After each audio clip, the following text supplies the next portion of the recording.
to me, it's yes, the troop question matters, but the question also matters is what kind of military function does the United States play in the region?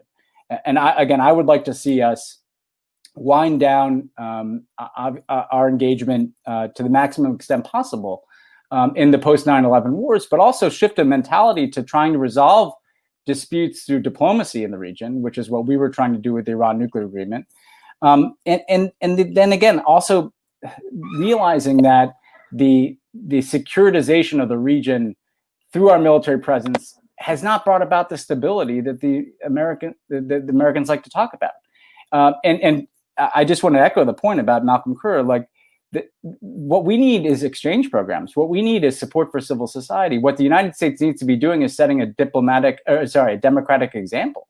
That ultimately is going to be much more powerful and alluring, I think, to the people of the region than our military presence. And I think that this is something that people talk about, but really requires a fundamental shift in mindset here, because I don't think anybody can look at the return on our military interventions in the region and think that they've been at all positive, that they've achieved even the objectives we set for them.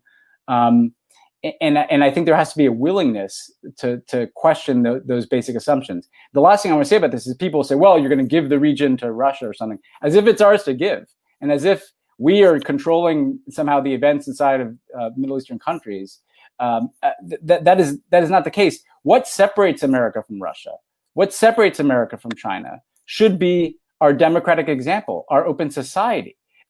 When I meet people from the region who admire America, they don't tend to hang that admiration on the presence of the Fifth Fleet in Bahrain or the Iraq War. They admire things like the American University in Beirut. They admire our open society. They used to admire our openness to immigrants. They knew a cousin who studied in the United States. They themselves studied in the United States.